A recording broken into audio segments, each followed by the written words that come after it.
Musta tuntuu, että mitä miehekkäämpi mies on, niin sitä vähemmän se henkilö kohtaa ongelmatilanteita.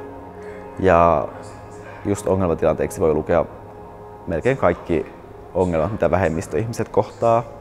Aivan silleen, niin kuin jos aloitetaan jostain silleen väkivallasta tai väkivaltaisesta puheesta tai